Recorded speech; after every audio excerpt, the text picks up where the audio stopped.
স্বাধীনতার পর থেকে মুসলমানদের একটা ভালো পলিটিক্যাল লিডার নাই, কিন্তু বাংলার মুখ্যমন্ত্রী মমতা বন্দ্যোপাধ্যায় তিনি বিশেষ করে আলেম সমাজকে বেছে নিয়েছেন।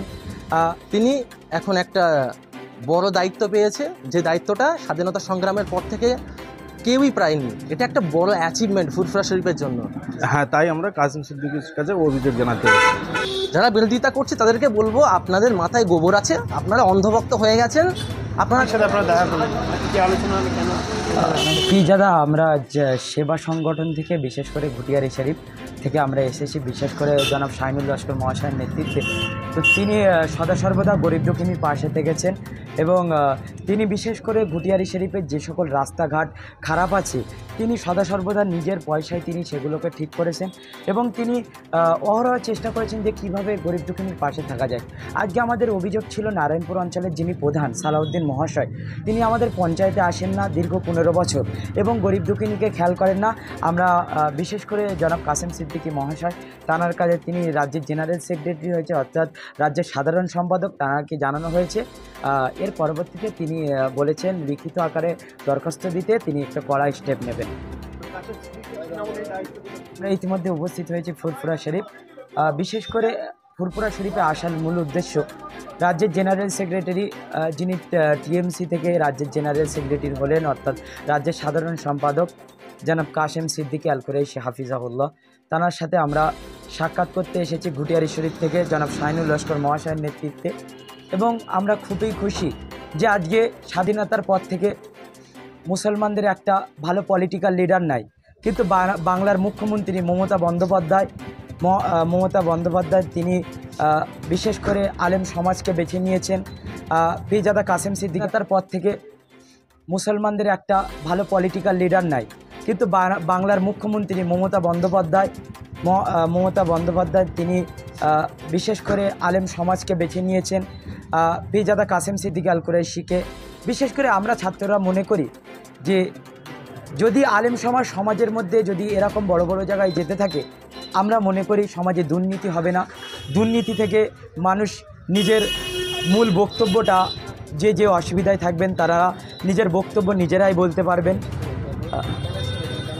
এখানে আসার মূল উদ্দেশ্য, আমাদের গ্রামে অনেক দুস্থ গরিব আছেন, বিশেষ করে নারায়ণপুর গ্রাম পঞ্চায়েতের প্রধান সাহেব তিনি সাধারণ মানুষকে খেয়াল করছেন না। বিগত 15 বছর ধরে তিনি পঞ্চায়েতে বসেন না। বিশেষ করে জনাব শাহিনুল লস্কর মহাশয় তিনি সদা সর্বদা গরিবের পাশে থেকেছেন এবং তিনি নিজের খরচায় লোকের ঘর ঠিক করে দেওয়া, রাস্তাঘাট মেরামত করা, নিজের খরচায় তিনি সদা সর্বদা গরিবের পাশে থেকেছেন। কিন্তু আজকে আমাদের প্রশ্ন যে আজকে টিএমসিতে এত সুন্দর একটা দল, বিশেষ করে তাঁদের আমরা মুগ্ধ হই যে এত দলের সে আলেম সমাজকে কোনো দল বেছে নেয়নি, কিন্তু এই টিএমসি সরকার মমতা বন্দ্যোপাধ্যায় তাঁকে আমরা অন্তরস্থল থেকে তাঁকে ধন্যবাদ জানাই যে তিনি পিজাদা কাসেম সিদ্দিকী আল কুরাইশি হাফিজাউল্লাহকে তিনি এমন একটি দায়িত্ব দিয়েছেন, রাজ্যের জেনারেল সেক্রেটারি করেছেন, যাতে গরিব দুস্থ যারা কথা বলতে পারে না তারাও এসে পিজাদা কাসেম সিদ্দিকীকে নিজের মনের ভিতরের খবরটাও যেন বলতে পারে, সেই ব্যবস্থাটা মুখ্যমন্ত্রী করে দিয়েছেন। উপযুক্ত একটা নেতৃত্ব দিয়ে ফুরফুরা শরীফ থেকে পিজাদা কাসেম সিদ্দিকী আল কুরাইশিকে দিয়ে আমি শাহিনুল লস্কর মহাশয়, আমরা এই জন্য করে এসেছি, আমাদের যে ঘুটিয়ারি শরীফ আছে ওটা খুব অসুবিধা প্রদানের জন্য আমরা খুব অসুবিধায় আছি। আমাদের কোনো মানুষ গেলে, ঠিক আছে, মানুষ গেলে তার দুচ্ছেই করে, ঠিকভাবে পরিষেবা দেয় না। আজ 15 বছর কোনো পঞ্চায়েতে বসার নাম নেই। একটা প্রধান পঞ্চায়েতে বসার তার নিয়ম, সে কি বাড়ির ধারে পার্সোনাল পঞ্চায়েত করে বসতে পারে? কি বাড়ির ধারে পার্সোনাল পঞ্চায়েত করে বসে রয়েছে, 15 বছর পঞ্চায়েতে আসে না। আমরা কোনো সুযোগ সুবিধা নিতে গেলে আমাদের নাম শুনলে তাড়িয়ে দেয়, কোনো সুযোগ সুবিধা আমরা ওর কাছে পাই না। হ্যাঁ, তাই আমরা কাসেম সিদ্দিকীর কাছে অভিযোগ জানাতে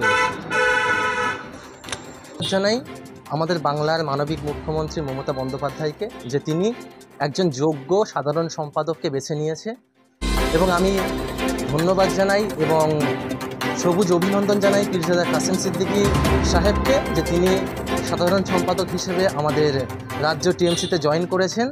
আমরা আশাবাদী, তিনি ইতিপূর্বে প্রচুর মানুষকে হেল্প করেছে। তিনি মানুষের ঘর করে দেওয়া থেকে শুরু করে গরিব দুঃখীদের অনেক সাহায্য করেছে। যার বাড়িতে বিয়ে হয়নি তার মেয়ের বিয়েও দিয়েছে, এটা আমরা মিডিয়ার মাধ্যমে দেখেছি এবং আমাদের চোখের সামনেও অনেক সমাজসেবামূলক কাজ তিনি করেছেন সেটা আমরা দেখেছি। তিনি এখন একটা বড় দায়িত্ব পেয়েছে, যে দায়িত্বটা স্বাধীনতা সংগ্রামের পর থেকে কেউই পায়নি। এটা একটা বড় অ্যাচিভমেন্ট ফুরফুরা শরীফের জন্য, যে আমাদের সম্মানীয় কাসেম সিদ্দিকী সাহেব পশ্চিমবাংলার টিএমসিপির সাধারণ সম্পাদক হিসেবে মনোনীত হয়েছেন। এর জন্য বাংলার প্রত্যেকটা শিক্ষিত সমাজ খুবই খুশি, এবং মুসলিম সমাজও খুবই খুশি যে তার মতো একজন যোগ্য এবং যিনি সমাজকে নিয়ে ভাবে, মানুষকে নিয়ে ভাবে এবং মানুষের সুবিধার জন্য আজকে রাজনীতিতে নেমেছে।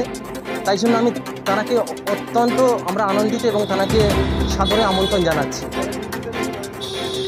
যারা বিরোধিতা করছে তাদেরকে বলবো, আপনাদের মাথায় গোবর আছে, আপনারা অন্ধভক্ত হয়ে গেছেন। আপনারা লক্ষ্য করেছেন যে ইতিপূর্বে কোনো পীরজাদাকে কিন্তু এত বড় অ্যাচিভমেন্ট দেওয়া হয়নি। আজকে কাসেম সিদ্দিকীকে কেন দেওয়া হলো? তার যোগ্যতা, তার কোয়ালিটি দিকে দেওয়া হয়েছে যাতে তিনি কাজ করতে পারেন। এবং আপনাদের তো একটা এমএলএ 5 বছর ধরে এমএলএ হয়ে পদে বসে আছে, কিছু করতে পারেনি, কিন্তু আমাদের কাসেম সিদ্দিকী সাহেব কিছুদিন জয়েন করতে না করতে 4 দিন না 5 দিন যেতে না যেতে উন্নয়নের একটা ঝলক দেখিয়ে দিয়েছে। যেমন ফুরফুরা শরীফে লক্ষ লক্ষ মানুষ আছে, একটা মেহমানখানা ছিল, সেটাকে উদ্বোধন করেনি ইতিপূর্বে, বা কী জন্য করতে পারেনি সেটা আমরা যাচ্ছি না সেদিকে, কিন্তু কাসেম সিদ্দিকী সেটা করেছেন। এই যে আমার ভাইরা এসেছে ঘুটিয়ারি শরীফ থেকে, আমাকে তারা ডাকলেন আসার জন্য। ভাইজানের কাছে আমরা এসেছি একটাই মাত্র দাবি নিয়ে, যে এনাদের ওখানে খুব বেহাল দশা, রাস্তা থেকে শুরু করে আপনার সমাজটা পুরো উচ্ছন্নে চলে গেছে। ওখানকার ঠিক যারা রাজনৈতিকবিদরা বসে আছেন তারা ঠিকমতো কাজ করছেন না, যেটা ভাইদের বক্তব্যে আমি জেনেছি। সুতরাং আমরা চাই যে তারা যেন ভালো কাজ করে এবং রাস্তাটা করে দেন, কারণ দিদি সবাইকে দিচ্ছে, উন্নতির জোয়ার বইয়ে দিয়েছে বাংলাতে। সেই উন্নতির জন্য এত কিছু দেওয়ার পরেও যদি একটা রাস্তা প্রায় 20-25 বছর পড়ে থাকে, তাহলে আমাদের দুঃখ, এটা আমরা লজ্জিত বোধ করি। আমরা তৃণমূলের কর্মী হয়ে আমরা লজ্জিত বোধ করি যে আমাদের মানবদরদী মমতা বন্দ্যোপাধ্যায় সব কিছু দিচ্ছেন, কন্যাশ্রী থেকে শুরু করে রূপশ্রী থেকে শুরু করে স্বাস্থ্যসাথী থেকে শুরু করে আমার গরিব দুঃখী মানুষদের ঘরও দিয়েছেন, কিন্তু অনেক প্রকল্প দিয়েছে। সেই প্রকল্পগুলো কাজে কেন লাগাচ্ছে না? যারা নিচে আছে, যেই নেতৃবৃন্দ, আমি তাদেরকে বলতে চাই আপনারা কাজ করুন, যাতে 2026-এ আমাদেরই সুবিধা হয়।